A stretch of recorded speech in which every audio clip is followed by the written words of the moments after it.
Oi, pessoal, tudo bem?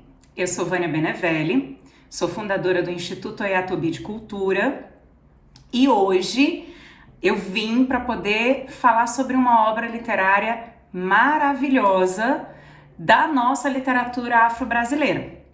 Mas antes de eu falar sobre essa obra, já clica no sininho aqui para você receber sempre as nossas notificações, sempre quando a gente tiver um vídeo novo, e nos acompanhe nas nossas redes sociais. No Instagram é @instituto.oyatobi, ok?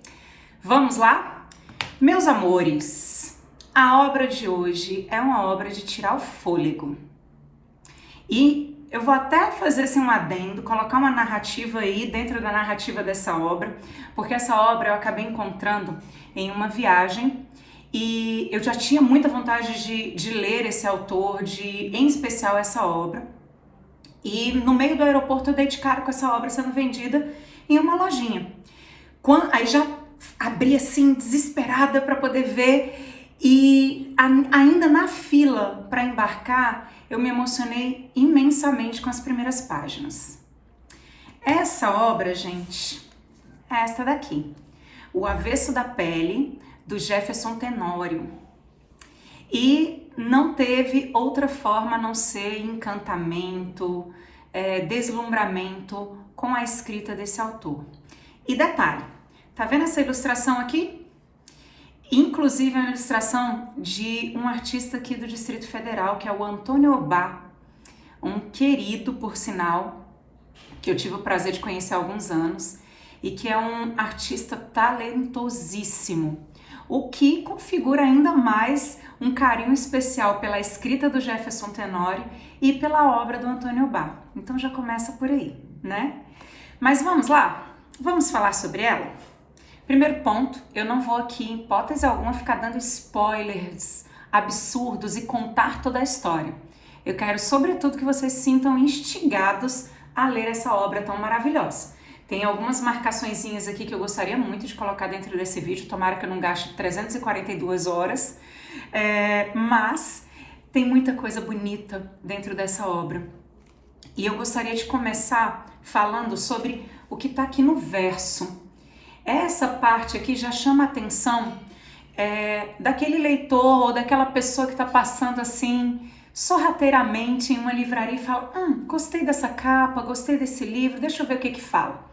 E isso daqui já traz um norte muito interessante, e o que foi escrito já demonstra muito da escrita visceral e ao mesmo tempo tão emocionante que o Jefferson Tenório coloca nessa obra.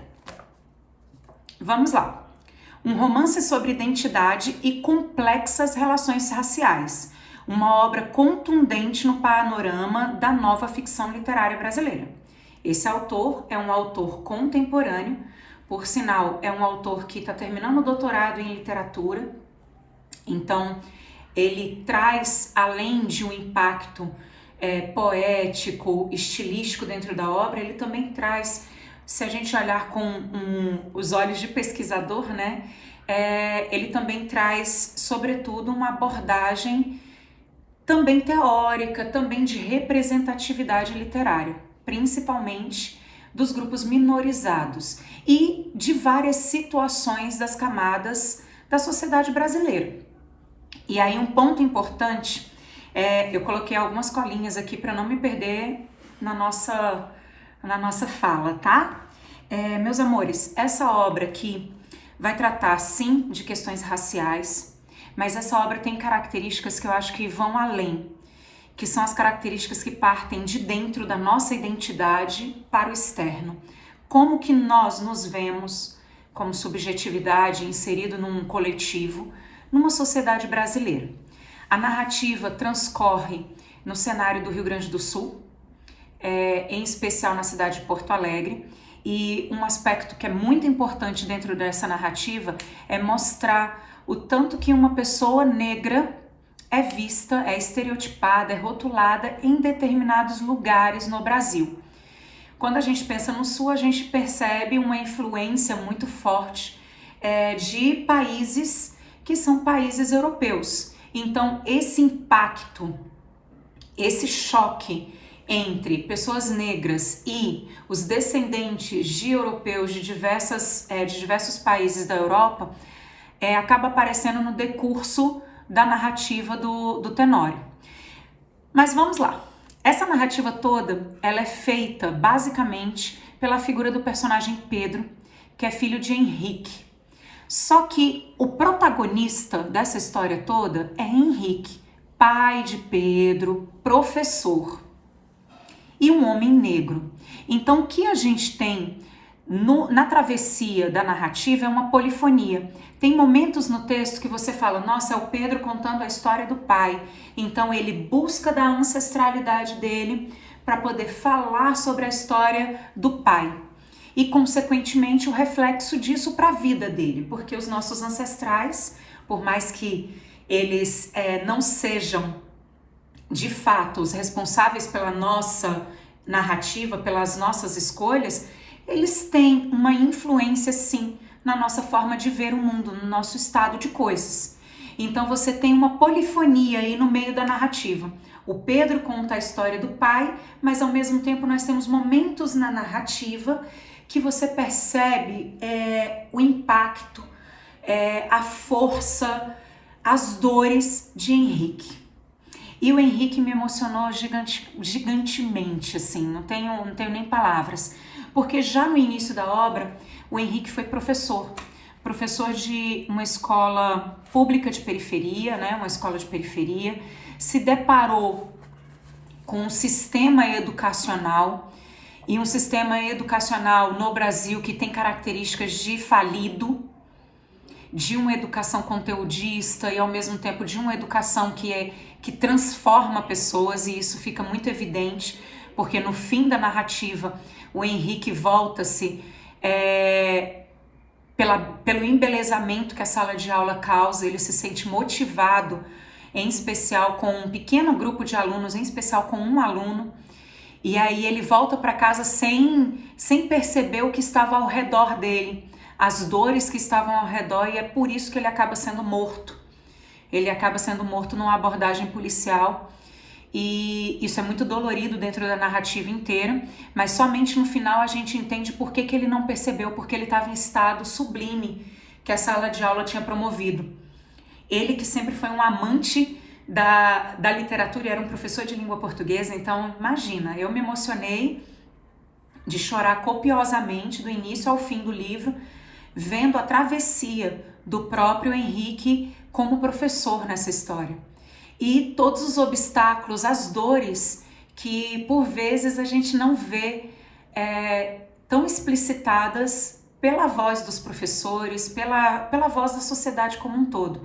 E que a docência não é um dom, não é uma coisa assim do nada. Eu devo publicar esse vídeo mais ou menos na semana do Dia dos Professores, é até interessante eu colocar isso, né? Então, que não é uma questão de dom. Ele até coloca na página 19 que a maioria das coisas importantes na sua vida parecem ter acontecido alheias à sua vontade. Você precisa ser honesto consigo mesmo. Você não sabe como que você se tornou professor. E aí depois ele deixa claro que Henrique, né, aqui é o Pedro falando sobre o próprio pai, que ele escolheu o curso de letras porque era o curso que ele conseguia pagar. Então ele escolheu assim, como muitas pessoas. E ele acabou se tornando aí um professor que buscava trazer todo aquele embelezamento, que se dedicava compulsivamente à sala de aula, a montar a aula mesmo quando não tinha alunos que escutavam. Mesmo quando o impacto que ele tinha ali em sala de aula era do aluno que talvez estivesse envolvido numa boca de fumo, nas drogas, ou não estivessem indo para a aula somente para poder fugir de uma situação violenta em casa, que são situações que o professor vivencia no dia a dia dele, principalmente em regiões periféricas.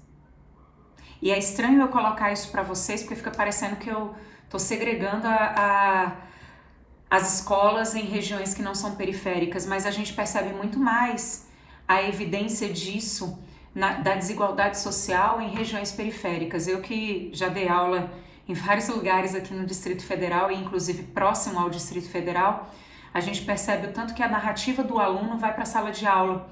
Alguns vão para a escola para fugir das situações cotidianas em casa, outros vão para poder se alimentar, outros vão para buscar conhecimento, outros vão para o contato com o mundo da venda das drogas, por exemplo, como foi uma escola que eu estudei, né? Então, se tem de tudo e o professor sempre tem os olhos muito atentos a perceber tudo isso. E talvez essa minha emoção com relação a essa obra venha muito da figura do Henrique, que tudo via e que por vezes ele se sentia nauseado com tudo que estava ali. E ele que preparava a aula, chegava e dava um bom dia, uma boa tarde, e que poucos alunos respondiam, ele se sentia também silenciado nesse sistema educacional em que o conhecimento por vezes não é o protagonista. A troca de conhecimentos não é por vezes o protagonista da história, né? Então, seguindo, né? Então, eu já falei para vocês, tem spoiler, mas assim, tem muito mais uma reflexão em cima dessa obra do que qualquer outro aspecto. Um ponto importante é que, no decurso de toda a obra, o Jefferson Tenório evidencia a importância da cultura afro-brasileira e, consequentemente, ele traz isso na figura do Henrique, na figura do Pedro, na figura da mãe do Pedro, que é a Marta, e a gente vai comentar aqui também porque ela é um retrato social muito interessante da gente pensar, mas também nas questões das influências musicais, por exemplo, que o Henrique tinha, que muitas vezes ele chegava em casa e a influência dele era... conta a época de adolescência dele, ele indo para uma festa e a festa tocava Racionais. E ao mesmo tempo, logo depois, ele mais velho, e a influência dele era Luiz Melodia. Percebam, nós estamos falando de cantores afro-brasileiros, cantores negros. Então, tem isso permeando. Além disso, Henrique era filho de Ogum, e o filho dele, né, o Pedro, se deparando com a morte do pai, o que ele fica pensando? O que eu vou fazer com o assentamento de Ogum do meu pai? Meu pai que morreu, o que eu faço com o assentamento de Ogum dele? Eu não sei. Lembrando que Ogum é um orixá da guerra, né? E ao mesmo tempo, um orixá que é muito objetivo, muito obstinado, muito direcionador.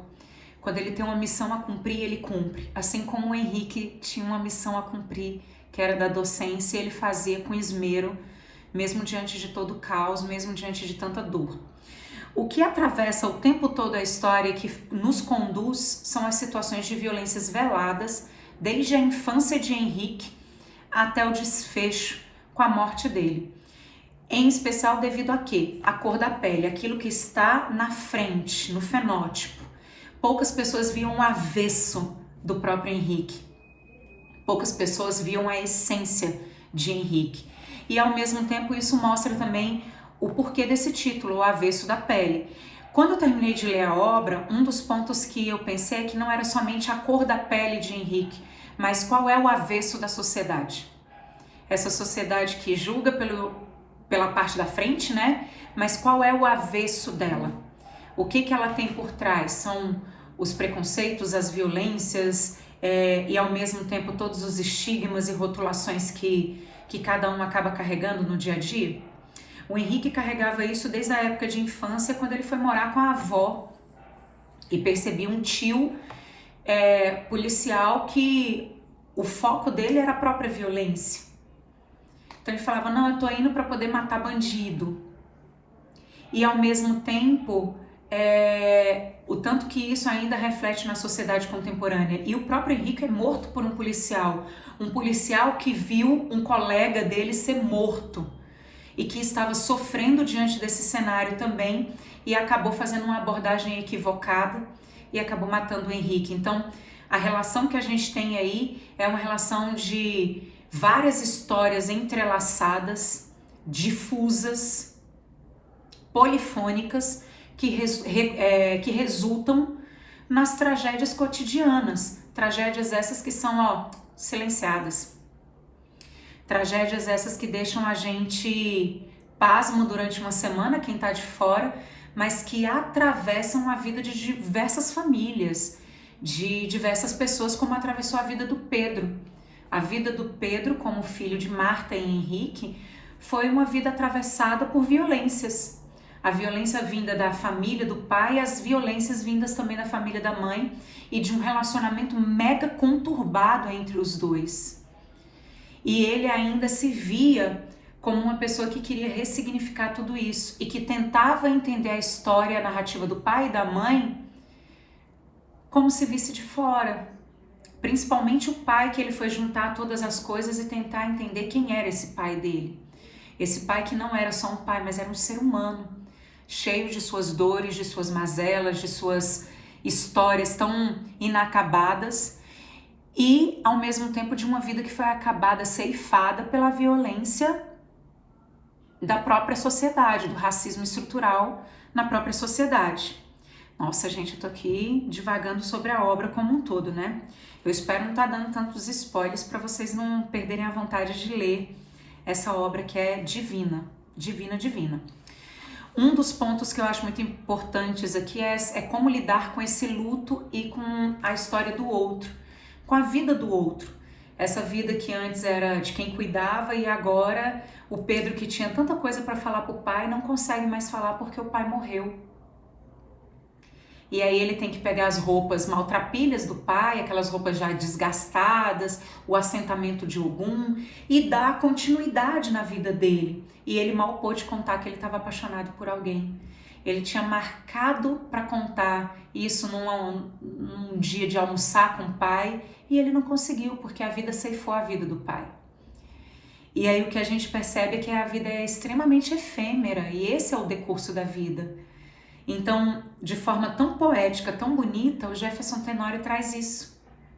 Tão simples, mas mostra que o nosso tempo é um tempo muito curto e que a gente às vezes deixa passar pelos meandros do nosso dia a dia. É a prova que a gente tem para corrigir, no caso do pai dele, a prova para corrigir, a aula para preparar, e no caso do Pedro, a aula na faculdade, a menina que ele queria encontrar e ao mesmo tempo ele queria contar pro pai, saber o que o pai tinha de conselho para poder dar a ele, e a gente perde isso. Então, vamos seguir aqui, né? Um outro ponto que eu acho que me chamou muita atenção foi tanto em relação ao Henrique, pai, quanto a Marta, mãe de Pedro.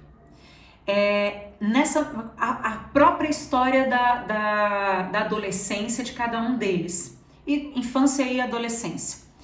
A Marta perdeu a mãe muito cedo, perdeu os pais muito cedo, foi ser criada por uma tia que era muito pobre. A tia acabou entregando a Marta para uma amiga que teve dó, teve pena e ao mesmo tempo queria dar uma companhia para a filha.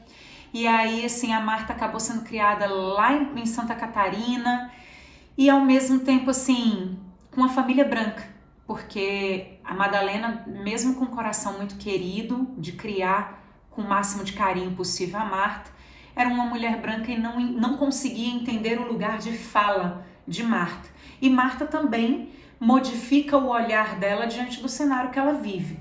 Marta passa por um primeiro relacionamento muito conturbado, um relacionamento violento, em que o marido dela na época, o Vitinho, era um jovem que se envolveu em drogas. Ela foi hipersexualizada na adolescência, assediada por pessoas na comunidade que ela vivia, porque era uma neguinha que chamava a atenção e ô neguinha lá em casa, essas expressões do dia a dia. E tudo isso gera traumas na própria Marta.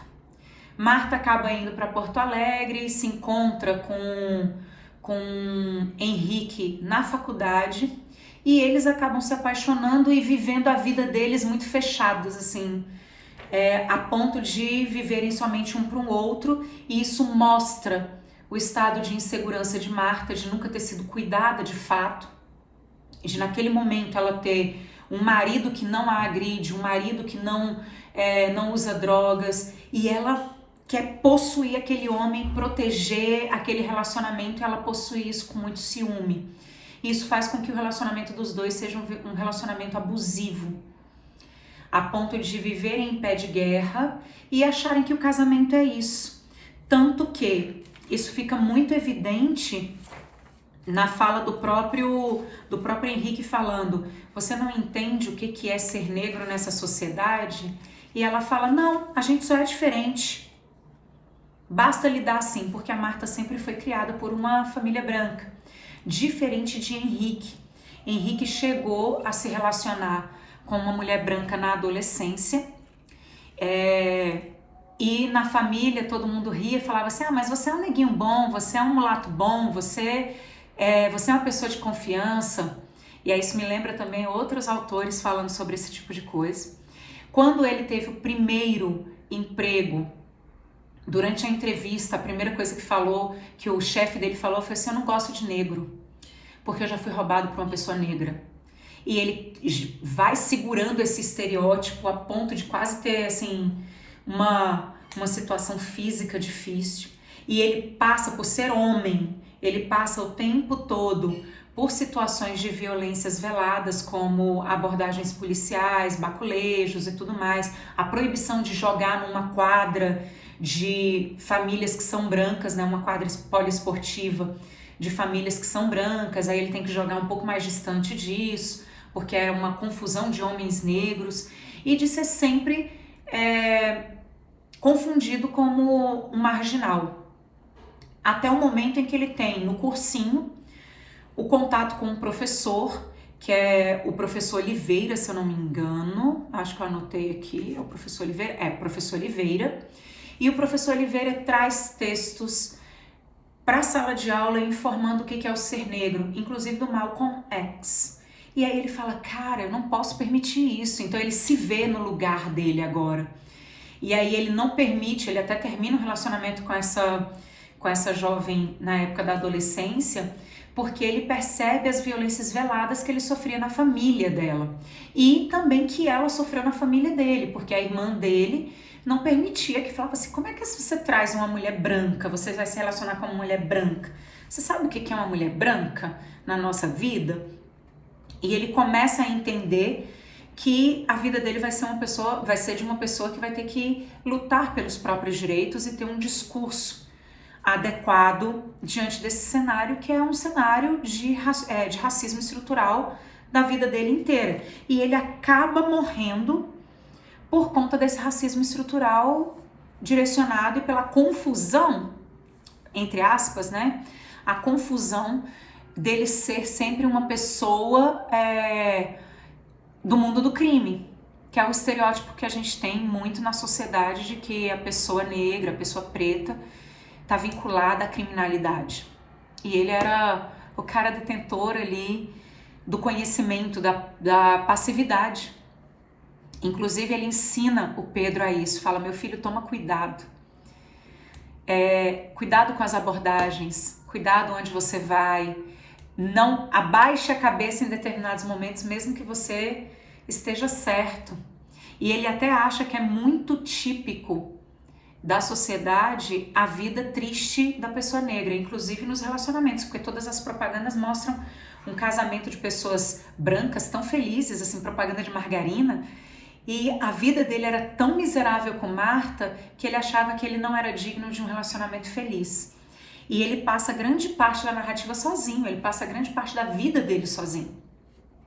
Até que ele se relaciona com uma professora da escola, uma professora casada também, que tinha passado pelo câncer de mama, tinha feito mastectomia, e que ele ali tem um relacionamento com ela por uma questão física, mas ao mesmo tempo por uma questão de identidade, de falar assim: olha, eu ainda sou um homem. E ela também, eu também sou uma mulher desejável, apesar de não ter uma das mamas. Então você tem várias camadas nesse texto que fazem a gente pensar as dores e os sofrimentos de diversas pessoas em diversos contextos na sociedade brasileira, não só em Porto Alegre. A história se passa em Porto Alegre, mas não só em Porto Alegre. As pessoas têm avessos à pele dela.